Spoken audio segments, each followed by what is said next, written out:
فويل للذين كفروا من يومهم الذي يوعدون۔ اس سورہ مبارکہ کا آغاز قسموں سے ہوا تھا، اور جس بات پر قسم کھائی گئی تھی وہ کیا تھی؟ ان الدین لواقع،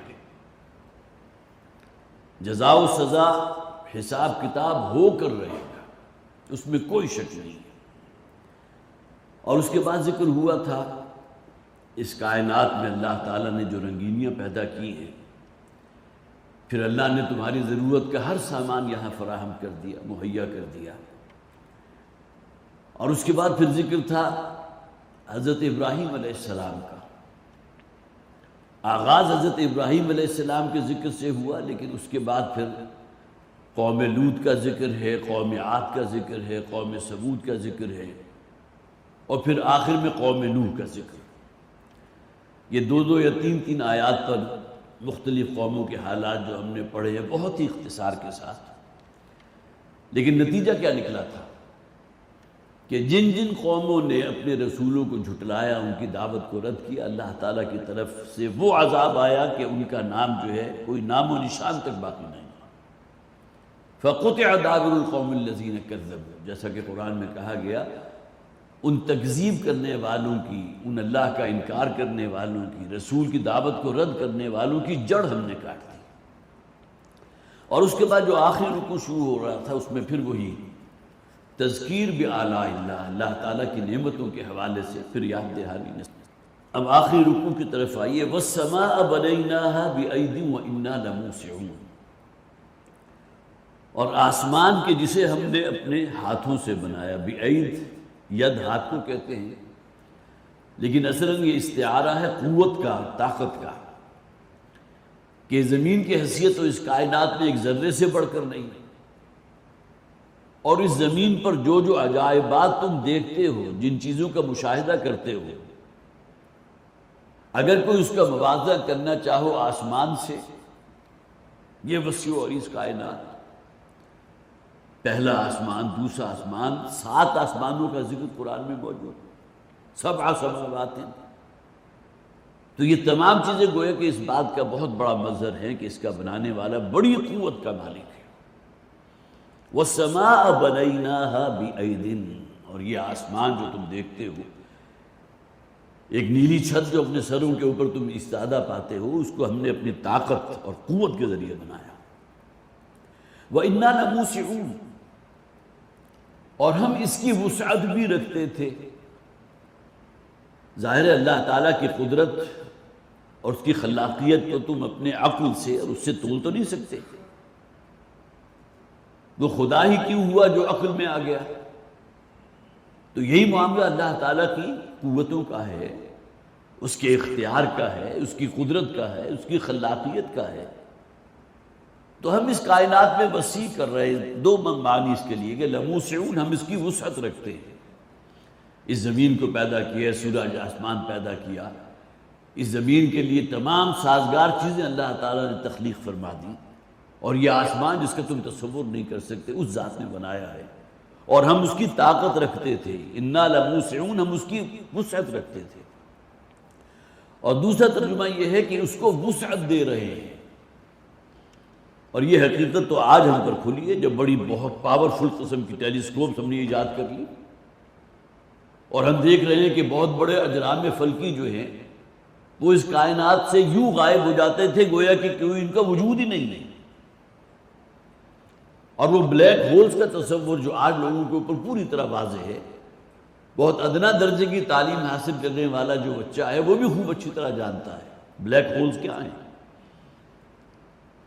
اگرچہ اس کی جو ایک ہیبت انسان کے اوپر طاری ہوتی ہے اور جو دہشت طاری ہوتی ہے کہ ایسے کوئی ہولز موجود ہیں اس کائنات کے اندر کہ جس میں پوری گلیکسیز جو ہیں اس میں کہیں جا کر نسی منسیاں ہو جاتی ہیں، غائب ہو جاتی ہیں، ان کا کوئی وجود باقی نہیں رہتا۔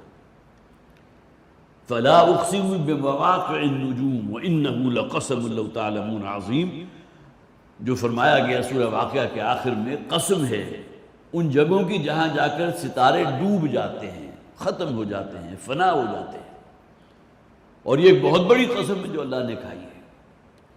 اور جیسا کہ میں نے پہلے بھی عرض کیا تھا کہ اللہ تعالیٰ جو قسم کھاتے ہیں تو اس میں کسی شے کی گویا کہ ایسا نہیں ہے کہ کوئی شے اللہ سے عظیم تر ہے اس کی قسم کھائی جا رہی ہو، بلکہ یہ اصل میں گواہی کے طور پر ہے کہ اس اللہ کی قدرت، اس کی خلاقیت کا اندازہ تو کرو، جس نے اس کائنات میں وہ بلیک ہولز بنا دیے جس میں پوری پوری گلیکسیز جو ہے جا کر دفن ہو جاتی ہیں۔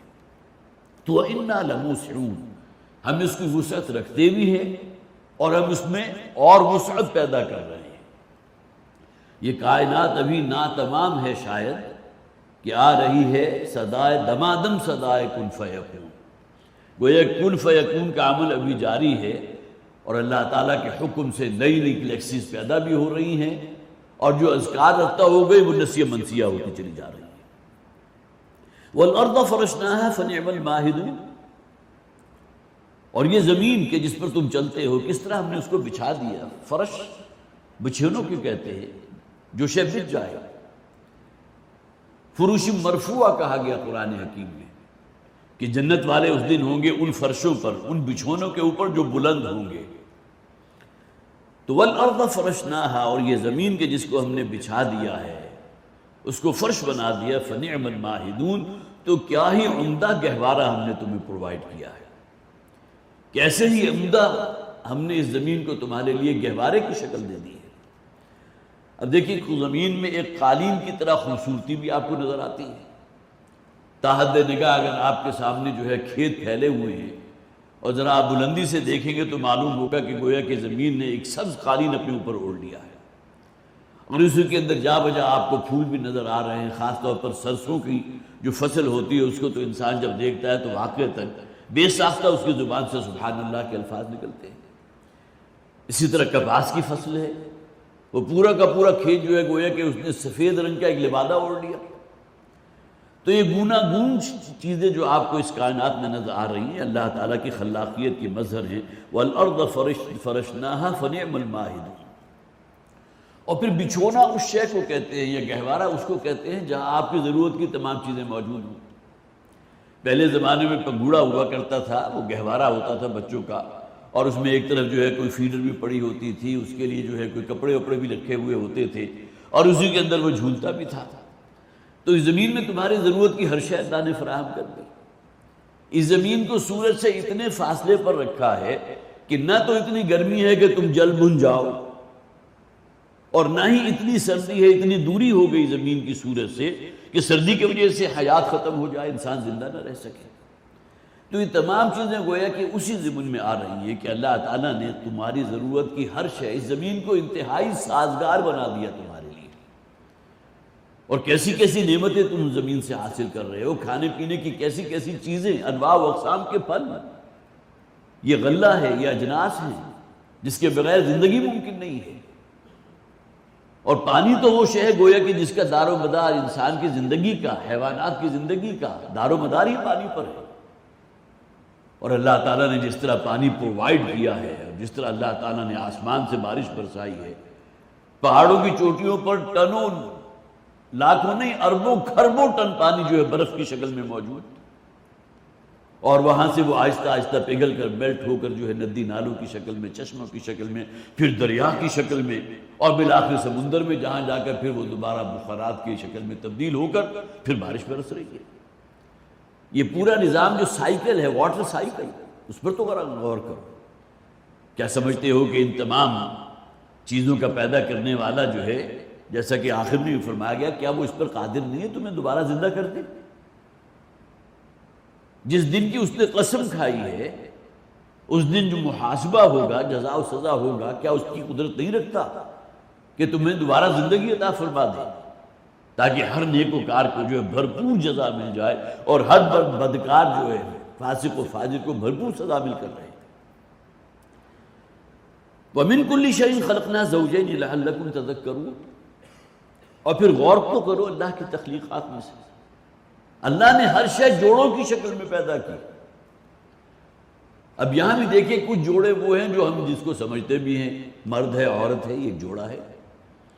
حیوانات میں نر ہے مادہ ہے، یہ جوڑا ہے۔ نباتات کے اندر بھی میل اینڈ فیمیل دونوں موجود ہوتے ہیں، اس کی وجہ سے سیڈنگ ہوتی ہے، اس کی وجہ سے جو ہے پھل آپ حاصل کرتے ہیں۔ جب تک یہ ملاپ نہیں ہوگا تو پھل تو نہیں بنے گا۔ تو یہ تمام چیزیں وہ ہیں جو خلقی جوڑے کہلاتے ہیں، گویا کہ جو آپ نے خود محسوس کر لی۔ لیکن مانوی جوڑے بھی تو ہیں نا، سورج اور چاند،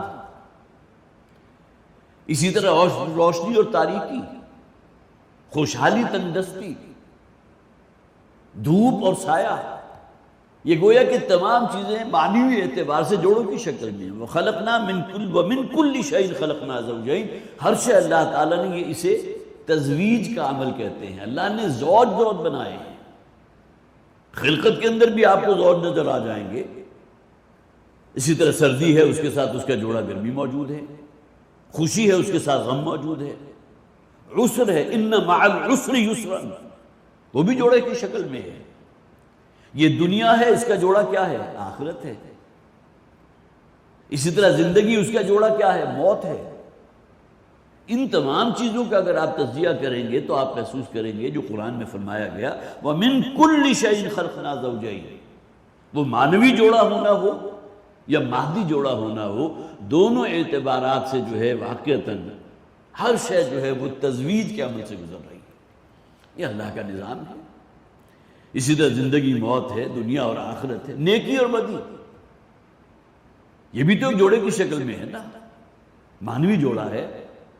نیکی ہے تو اس کی ضد جو ہے بدی موجود، یہ دنیا ہے تو آخرت موجود، زندگی ہے تو موت موجود، اسی طرح روشنی ہے تو تاریکی موجود۔ تو مِن كُلِّ شَيْءٍ خَلَقْنَا زَوْجَيْنِ لَعَلَّكُمْ تَذَكَّرُونَ، گویا کہ یہاں سے یہ بھی نتیجہ نکلتا ہے کہ اسی دنیا میں مست ہو جانے والے ذرا غور کریں کہ اس دنیا کا جوڑا بھی ہے، وہ آخرت ہے۔ یہاں جو کچھ بوؤ گے وہاں جا کے تمہیں کاٹنا پڑے گا۔ نیک اعمال ہیں تو بہترین فصل ہوگی جو تمہاری منتظر ہوگی، اور جیسا کہ قرآن حکیم میں فرمایا گیا کہ اگر کوئی شخص ایک نیکی کی بھی کرتا ہے تو اللہ تعالیٰ اس بیج کی مانند کہ جو زمین میں بویا جائے تو اس سے ایک پودا نکلتا ہے، اس سے 7 بالیاں نکلتی ہیں اور ہر بالی میں 100 دانے موجود ہوتے ہیں۔ تو گویا کہ آپ نے گندم کے ایک بیج یا ایک دانے سے 100 دانے حاصل کر لیے، یہی معاملہ جو 700 دانے حاصل کر لیے، یہی معاملہ انسان کی نیکیوں کا بھی ہے۔ حدیث میں موجود ہے کہ حضور فرماتے ہیں ایک شخص جب بندہ مومن جب جنت میں پہنچے گا تو اللہ سے کہے گا پروردگار میری نیکیاں تو اس قابل نہیں تھی جو اجر مجھے یہاں مل رہا ہے، تو اللہ تعالیٰ فرمائے گا تمہاری اس ایک نیکی کو بھی ہم نے بہت بڑھا چڑھا دیا۔ جس طرح گندم کے ایک دانے سے تم 700 دانے حاصل کرتے ہو، یہی معاملہ اللہ تعالیٰ کے ہاں عمل کے معاملے میں ہے۔ نیکی کا عمل اس کو اللہ تعالیٰ بہت بڑھا دیتا ہے۔ تو مِن كُلِّ شَيْءٍ خَلَقْنَا زَوْجَيْنِ لَعَلَّكُمْ تَذَكَّرُونَ، اور ہر شے ہم نے جوڑے کی شکل میں پیدا کی تاکہ تم کچھ نصیحت حاصل کر سکو، کچھ غور و فکر کر سکو۔ فَفِرُّوا إِلَى اللَّهِ، تو لپکو اور دوڑو اللہ کی طرف۔ اب یہ انداز قرآن حکیم میں بہت سے مقامات پر بیان ہوا۔ سابقوا إِلَى مَغْفِرَةٍ مِّن رَبِّكُمْ وَجَنَّةٍ عَرْضُهَا كَعَرْضِ السَّمَاءِ، سورہ حدید۔ مسابقت اختیار کرو، آگے بڑھو، دوڑو، لپکو اللہ کی مغفرت کی طرف اور اس جنت کے حصول کے لیے کہ جو اللہ تعالیٰ نے تمہارے لیے پیدا فرمائی ہے۔ اعدت للمتقین، وہ تو تیاری اللہ نے متقین کے لیے کیا ہے اسے۔ تو وہاں بھی جو ہے وہ مسابقت کی اصطلاح ہے، مسابقت آگے بڑھنا، دوسرے کو پیچھے چھوڑ جانا۔ سابقوا الی مغفرۃ من ربکم، اسی طرح سارعوا کا لفظ بھی آیا قرآن میں، یسارعون فی الخیرات، وہ لوگ جو بہت جلدی کرتے ہیں، آگے بڑھتے ہیں، تیزی دکھاتے ہیں نیکیوں کے حصول میں۔ تو وہی بات یہاں آئی، ففروا الی اللہ، تو لپکو اللہ کی طرف، اللہ کی یاد کی طرف۔ اور اللہ کی یاد سب سے بڑی کیا ہے؟ یہ قرآن حکیم، اس کو اپنے اندر جذب کرو، اس پر عمل کرو، اسے اپنے لیے بشر راہ بناؤ، وہ تمہارا لائحہ عمل ہو۔ ففروا الی اللہ انی لکم منہ نذیر مبین، یقیناً میں تو تمہاری طرف ہوں ڈر سنانے والا اور کھل کر سنانے والا۔ یہ قرآن حکیم کیا ہے؟ اس کے اندر گویا کہ وہ خبردار کرنا بھی ہے اور خوشخبری دینا بھی ہے، مبشر بھی ہے، نذیر بھی ہے۔ یہی معاملہ نبی اکرم صلی اللہ علیہ وسلم اور ہر نبی اور رسول کا تھا کہ وہ مبشر بھی تھے اور اسی طرح منذر بھی تھے، نذیر بھی تھے، خبردار کرنے والے، آگاہ کر دینے والے، آخرت کا خوف پیدا کرنے والے، اور اسی طرح جو لوگ بھی اس رستے میں آگے بڑھنے والے ہیں ان کے لیے نوید جافزا ہے، ان کے لیے خوشخبریاں ہیں۔ فبشر عباد، جیسے کہ قرآن میں کہا گیا نا، اے نبی آپ خوشخبری سنا دیجئے میرے ان بندوں کو جو قرآن حکیم کو سنتے ہیں اور اس کے بعد پھر اس پر عمل کرتے ہیں۔ فَيَتَّبِعُونَ أَحْسَنَهُ، کہ اس کو سنتے ہیں، اس کی سماعت کرتے ہیں اور پھر اتباع کرتے ہیں اس کے بہترین چیزوں کو، جو ہے جیسا کہ ایک حدیث میں کہا گیا عَضُّوا عَلَيْهَا بِالنَّوَاجِذِ، اس قرآن اور میری تعلیمات کو اس طرح مضبوطی سے پکڑو جیسے کہ تم کسی شے کو دانتوں سے پکڑتے ہو۔ نواجذ دانتوں کو کہتے ہیں۔ تو فَفِرُّوا إِلَى اللَّهِ إِنِّي لَكُم مِّنْهُ نَذِيرٌ مُّبِينٌ وَلَا تَجْعَلُوا مَعَ اللَّهِ إِلَٰهًا آخَرَ۔ مکی صورت ہے۔ اس وقت جو بھی مخاطبین تھے ان میں اکثر کون تھے؟ شرک کرنے والے، اللہ کے ساتھ اوروں کو اس کا ساجی اور شریک قرار دینے والے۔ تو وَلَا تَجْعَلُوا مَعَ اللَّهِ إِلَٰهًا آخَرَ، اور دیکھو اللہ کے ساتھ کسی اور کو شریک نہ ٹھہرانا، کوئی اس کا ساجی نہیں ہے، کوئی اس کا ہم پلہ نہیں ہے۔ انی لکم منہ نذیر مبین، بالکل وہی الفاظ جو پچھلی آیت میں تھے، میں تو ہوں تمہاری طرف، اس کی طرف سے بھیجا گیا ہوں تمہارے لیے نذیر اور مبین، گویا کہ کھول کر ڈر سلانے والا۔ اس قرآن حکیم کے نازل ہونے کے بعد کوئی لگی لپٹی جو ہے باقی نہیں رہی، ہر شے بالکل آیا ہے۔ كَذَلِكَ مَا أَتَى الَّذِينَ مِن قَبْلِهِم مِّن رَّسُولٍ إِلَّا قَالُوا سَاحِرٌ أَوْ مَجْنُونٌ، اور اسی طرح کا معاملہ ہوا تھا ان قوموں کا کہ جن کی طرف اللہ نے اپنے رسولوں کو بھیجا تھا، کہ نہیں آئے ان سے پہلے قوموں کی طرف اللہ کے رسول مگر الا قالوا ساحر او مجنون، مگر یہ کہ قوم نے کہا کہ یہ تو ساحر ہیں۔ جو معجزات اللہ نے دے کر بھیجا اسے جادوگری قرار دے دیا، شعبدہ قرار دے دیا۔ حضرت موسیٰ علیہ السلام جو عصا انہوں نے زمین پر ڈالا اور بہت بڑے اژدہے کی شکل میں تبدیل ہو گیا، تو کیا کہا گیا؟ سحار، بہت بڑا جادوگر ہے۔ حالانکہ جادوگری جو ہے عام طور پر ایک پیشے کے طور پر آباء و اجداد سے چلی آ رہی ہوتی ہے، اور بہت سے شعبدے اور جادو ایسے ہوتے ہیں کہ جو ایک نسل دوسری نسل کو نہیں منتقل کرتی، تاکہ یہ کہ میرے جو بیٹے ہیں بس وہی اس کے اوپر قانے رہیں۔ لیکن ایک حضرت موسیٰ علیہ السلام کا معاملہ تو یہ نہیں تھا، اس کے باوجود انہوں نے کہا سحار، بہت بڑا جادوگر ہے۔ تو كَذَلِكَ مَا أَتَى الَّذِينَ مِن قَبْلِهِم مِّن رَّسُولٍ، اور بالکل اسی طرح نہیں آئے ان سے پہلے رسولوں میں سے کوئی الا قالوا ساحر او مجنون، مگر کہ یہ کہ یہی کہا گیا ان لوگوں کو بھی ساحر ہیں اور مجنون ہیں۔ نبی اکرم صلی اللہ علیہ وسلم کو ابھی تو وحی کا آغاز ہوا تھا، سورہ قلم بالکل پہلی وحی جو نازل ہوئی اس میں سے ایک سورت، نون والقلم وما یسطرون ما انت بنعمت ربک بمجنون۔ گویا کہ جب حضور نے یہ کہا کہ میرے پاس ایک فرشتہ آیا ہے اور اللہ کا پیغام مجھ تک پہنچایا، اور وہ پیغام میں تم تک پہنچا رہا ہوں، تو لوگوں نے کیا کہا؟ معلوم ہوتا ہے ان پر کوئی جن کا سایہ ہو گیا ہے، کوئی آسیب ہو گیا ہے۔ ما انت بنعمت ربک بکاہن بمجنون، آپ کاہن نہیں ہیں، آپ مجنون نہیں ہیں، آپ شاعر نہیں ہیں۔ یہ الگ بات ہے کہ لوگ آپ کو کہہ رہے ہیں، اور پہلی قوموں کے ساتھ بھی یہی معاملہ ہوا کہ جو اللہ تعالیٰ رسول اور نبی بھیجتا رہا الا قالوا ساحر او مجنون، مگر یہ کہ قوم نے یہی کہا کہ یہ ساحر ہے، جادوگر ہے یا دیوانے ہیں۔ ایسی باتیں کہہ رہے ہیں جو ہم نے کبھی سنی نہیں۔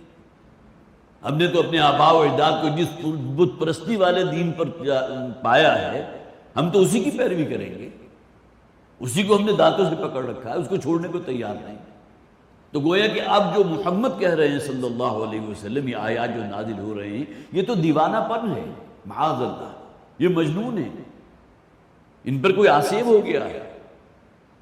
بلکہ حضرت صالح علیہ السلام سے تو یہ بھی کہا گیا تھا قوم کے لوگوں کی طرف سے کہ معلوم ہوتا ہے کہ جو تم نے ہمارے ان بتوں کے بارے میں کچھ باتیں کہی ہیں نا، ان میں سے کسی کا جو ہے وہ غصہ اور پھٹکار تم پر پڑی ہے کہ تمہارا ذہنی توازن بگڑ گیا، معاذ اللہ ثم معاذ اللہ۔ تو یہ انتہائی تلخ باتیں جو ہیں کہی گئی ہیں نبیوں اور رسولوں سے بھی اور محمد رسول اللہ صلی اللہ علیہ وسلم سے بھی۔ اتواصوا بہ بل ھم قوم طاغون۔ اب دیکھیں یہ بات بہت ہی جسے آپ کہیے کہ منطقی ہے کہ ہر قوم کی طرف جس رسول کو بھیجا گیا تو قوم کی طرف سے یہ جواب سامنے آیا کہ ساحر مجنون ہے، گویا کہ نسل در نسل یہ معاملہ چل رہا ہے۔ تو اس پر اللہ تعالیٰ کی طرف سے تبصرہ کیا گیا اتواصوا بہ، کیا اس بات کو کہ ہم نے لازماً اپنے نبی اور رسول کو ساحر اور مجنون کہتے ہیں، کیا ایک قوم نے دوسروں کو وصیت کی تھی؟ جس طرح باپ اگر وصیت کرتا ہے، بیٹا پھر آگے وصیت کرتا ہے، تو وصیت در وصیت در وصیت یہ بات آگے پھیلتی چلی جاتی ہے۔